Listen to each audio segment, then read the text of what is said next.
Search India, कहानी से सच्चाई तक। ये तो फुल फ्लैज्ड उन्होंने वॉर डिक्लेयर कर दी है।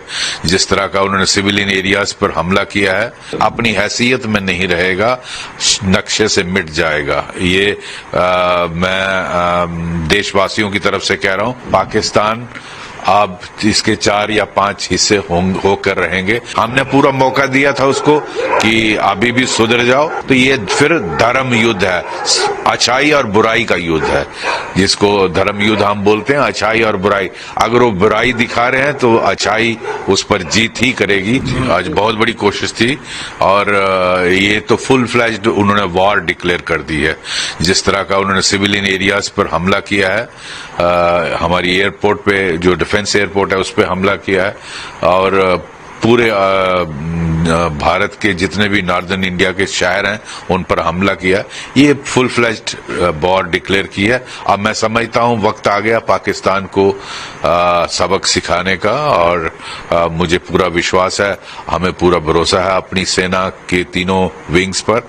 मैं समझता हूं पाकिस्तान अब अपनी औकात में नहीं, जवाब दिया जाएगा, अपनी हैसियत में नहीं रहेगा, नक्शे से मिट जाएगा। ये मैं देशवासियों की तरफ से कह रहा हूं। पाकिस्तान अब इसके 4 या 5 हिस्से होकर रहेंगे। इसकी आर्मी और आईएसआई ने अपने ही लोगों की जीना हराम किया हुआ है। आप देखिए बलूचिस्तान में क्या हालत है, आप देखिए केपीके में क्या हालत है, आप सिंध में देखिए, पीओके में देखिए, लोग इनसे तंग पड़े हैं। वही लोग भारत की सेना को साथ देकर इनको आज पूरी तरह से तोड़ देंगे। तो लगता है बहुत जोरदार जवाब दिया जाएगा, भारत जबरदस्त जवाब दिया जाएगा। ऑलरेडी रिपोर्ट्स जिस तरह की आ रही हैं, काफी इनके जहाज नीचे गिरा दिए हैं। मुझे लगता पूरा फुल ऑफेंसिव आज रात को शुरू हो जाएगा। ये पाकिस्तान ने फुल डिक्लेयर, हमने पूरा मौका दिया था उसको कि अभी भी सुधर जाओ, लेकिन मुझे लगता है उनको प्यार की